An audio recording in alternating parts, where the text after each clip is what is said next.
Hi hello నమస్తే welcome to our channel. నేను సౌజన్య. అనంత్ అంబానీ పాపం ఒకానొక టైంలో తను వెయిట్ లాస్ అవ్వడానికి ఎన్ని రకాలుగా ప్రయత్నించాడో మనందరం చూసాము. వెయిట్ లాస్ అయ్యాడు కూడా. బట్ మళ్ళీ ఏదైతే వెయిట్ లాస్ అయ్యాడో దానికంటే కొంచెం ఎక్కువ రెట్లే తను వెయిట్ గెయిన్ అయ్యాడు. అసలు ఏం జరిగింది? ఎందుకు తను ఇంకా మళ్ళీ అంతే వెయిట్ గెయిన్ అవుతున్నాడు? హెల్త్ ఇష్యూ ఉందని చెప్పేసి అంటున్నారు. మరి తనకి ఏంటిది అసలు? ఈ అంశానికి సంబంధించి మనతో మాట్లాడడానికి ఎన్నో వివరాలు మనకు తెలియజేయడానికి ఈరోజు మనతో పాటు ఉన్నారు film critic and analyst Vignan Das ఉన్నారు. వారితో మాట్లాడదాం. హాయ్ అండి. హాయ్. సో అనంత్ అంబానీ ఇంతకు ముందు ఫస్ట్ నుంచి తను ఎప్పుడు చూసినా హెవీగానే కనిపిస్తూ ఉంటాడు, లావుగా. బట్ దాని నుంచి తగ్గడానికి ప్రయత్నించాడు, సన్నబడ్డాడు కూడా. బట్ ఎంతైతే సన్నబడ్డాడో ఎంతైతే వెయిట్ లాస్ అయ్యాడో దానికంటే కొంచెం ఎక్కువనే తను వెయిట్ గెయిన్ అయ్యాడు అనేది టాక్. ఎందుకంటే తనకు ఒక హెల్త్ ఇష్యూ ఉంది, దానివల్ల ప్రయత్నించిన అది ఫెయిల్యూర్ అవుతుందని. తనకు ఉన్నటువంటి హెల్త్ ప్రాబ్లం ఏంటి అసలు? బేసిక్లీ ఫస్ట్ అనంత్ అంబానీ గురించి మాట్లాడుకుంటే చాలామంది ఈ పెళ్ళి వార్తలు విని ట్రోల్ చేస్తున్నాడు. అబ్బాయిని ఆయన లావుగా నడుస్తూ ఉంటే ట్రోల్ చేస్తున్నాడు. లైక్ అతను చూసి నవ్వుతున్నారు, తన బాడీ షేమింగ్ చేస్తున్నారు. ఇప్పుడు అతన్ని ఒకటి చెప్పాలనుకుంటున్నా, తన బాడీని చూసి నవ్వుతున్నారు కదా, వీడి బ్యాంక్ బ్యాలెన్స్ చూసి ఆయన నవ్వితే ఏం చేస్తారు? అంతే కదా. ఎంతసేపు చెప్పు ఒక మనిషికి. అసలు అబ్బాయికి ఉన్న ప్రాబ్లం ఏంటో కనుక్కోవాలి కదా. తను 110 kgs తగ్గాడు. అది ఎవరు చూడట్లేదు ఏంటి అసలు? 110 కిలోలు తగ్గాడు. చాలా నార్మల్ అయిపోయాడు. బట్ 16-17 months అనుకుంటా చాలా కష్టపడి 110 kgs తగ్గి చూపిస్తే మొత్తం అందరు ముక్కున వేలేసుకున్నారే భలే తగ్గాడని.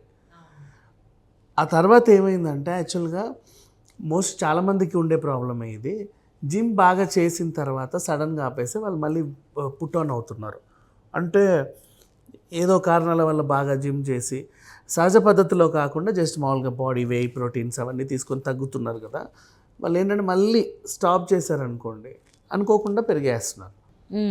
ఈ పిల్లోడికి ఏంటంటే అతను ఆపాల్సి వచ్చింది. ఎందుకు అంటే చిన్న హెల్త్ ఇష్యూ, ఆస్తమా ప్రాబ్లం ఉంటే దానికి స్టెరాయిడ్స్ ఎక్కించాల్సి వచ్చింది.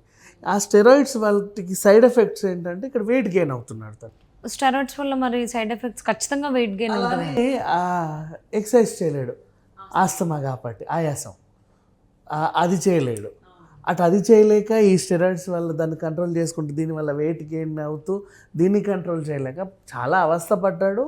అండ్ దాని గురించి ఆయన కూడా మొన్న, మీరు అనుకుంటారు నా జీవితం అంతా గులాబీ పూలని, నేను ఎన్నో ముళ్ళను అనుభవించానని చెబితే వాళ్ళ డాడీ ఏడ్చాడు. అది కూడా మీరు చూసారు ఆయన మామూలుగా మొన్న రీసెంట్లీ దాంట్లో వేడుకలో. సో ఇన్నేళ్లలో వాళ్ళు అనుభవించినవన్నీ కూడా వాళ్ళ ఎమోషన్స్ అన్నీ ఈవెంట్ ద్వారా బయటకు వస్తున్నాయి, ఒక్కొక్కటిగా బయటకు వస్తున్నాయి. అందరూ కూడా చూసి అయ్యో పాపం అనుకుంటారు. వాళ్ళ డాడీ దగ్గరుండి అలా మిర్చి బజ్జీలు పెడుతున్నాడు అందరికీ, వాడ మిర్చి బజ్జీ. అండ్ వాళ్ళ అమ్మ చక్కగా డ్యాన్స్ చేసి అందరిని ఎంటర్టైన్ చేస్తుంది.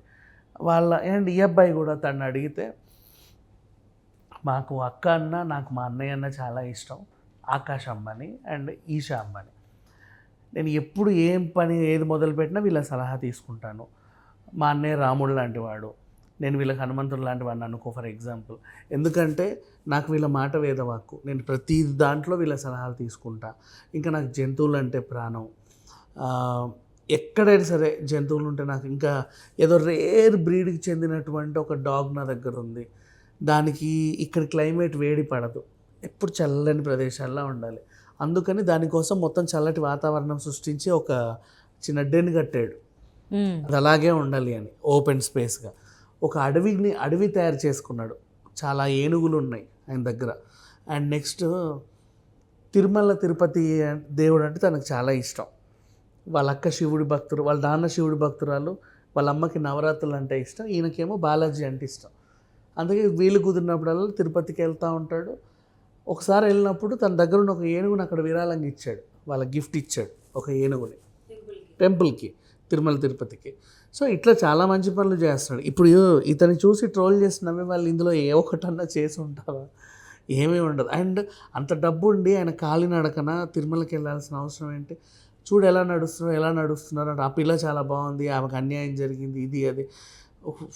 హెల్లార్దే, వాళ్ళకి ఏంటి అవసరం? అండ్ నెక్స్ట్ ఇన్స్పిరేషన్గా తీసుకోవాలి చెప్పాలి అంటే అతను. అండ్ ఇంకొక విషయం, అంత డబ్బుండి కూడా తన ఒబేసిటీని ఏం చేయలేకపోతుందంటే చూడు, అవును. కావాలంటే ఎంతసేపు హై అండ్ మెడికల్ ఏవేవో తీసుకోవచ్చు, చాలా ఉంటాయి ఇంకా చెప్పాలి అంటే ఫారిన్ టెక్నాలజీతో, కానీ అవేమి తను తీసుకోవట్లా అండ్ మేబీ తన బాడీకి కూడా సపోర్ట్ చేయట్లా.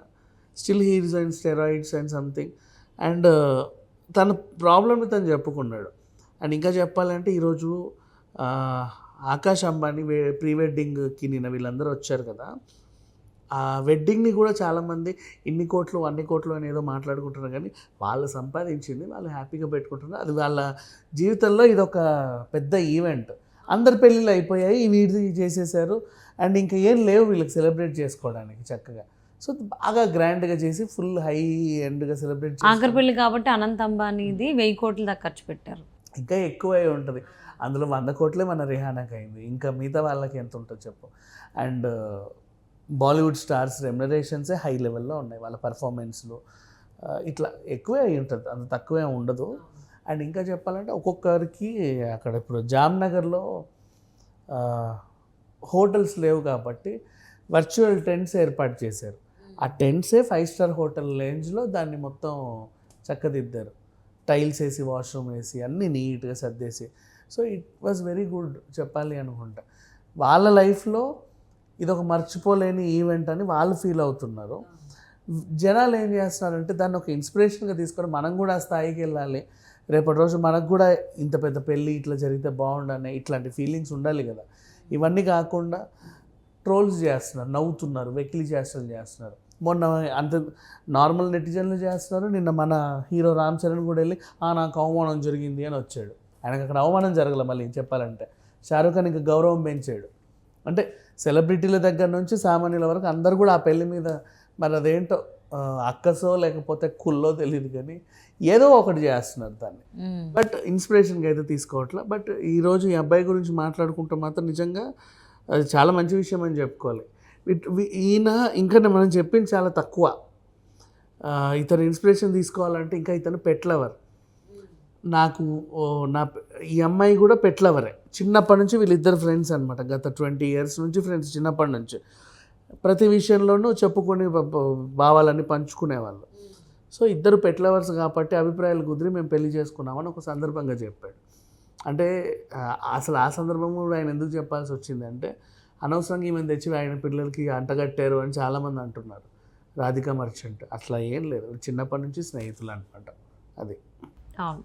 అంటే వాళ్ళకి మనసులు నచ్చింది కాబట్టి వాళ్ళు పెళ్లి చేసుకోవడానికి, అంటే రిమైనింగ్ లైఫ్ని కలిపి వాళ్ళు బ్రతకడం కోసం అని వాళ్ళు ఒప్పుకున్నారు. ఎవరు ఫోర్స్ఫుల్గా చేసింది కాదు. సో ఈవెన్ ప్రీ వెడ్డింగ్లో ఇద్దరు మాట్లాడారు కూడా. ఈవెన్ రాధిక మాట్లాడింది అండ్ అనంత్ కూడా మాట్లాడారు. సో అప్పుడే ఎమోషనల్ అయ్యారు. మీరు చెప్పిన విషయాలు అప్పుడే అందరికీ తెలిసింది. సో అనంత్ అంబానీకి ఏదో ఒక ప్రాబ్లం ఉంది అని, ఏది ఉందనేది తెలియదు కానీ మీ ద్వారా తెలిసింది పలానా ప్రాబ్లం ఉంది అని. So whatever it may be. So ఎన్ని మీమ్స్ వచ్చినా ఎన్ని ట్రోల్స్ వచ్చినా అనంత్ అంబానీ అయితే స్ట్రాంగ్ ఉన్నారు, అదైతే అర్థమవుతుంది. సో అనంత్ అండ్ రాధిక ఇద్దరు అలా స్ట్రాంగ్గా మంచి హ్యాపీ లైఫ్, మ్యారీడ్ లైఫ్ని లివ్ చేయాలని చెప్పి కోరుకుందామండి. And thank you so much. Thank you so much.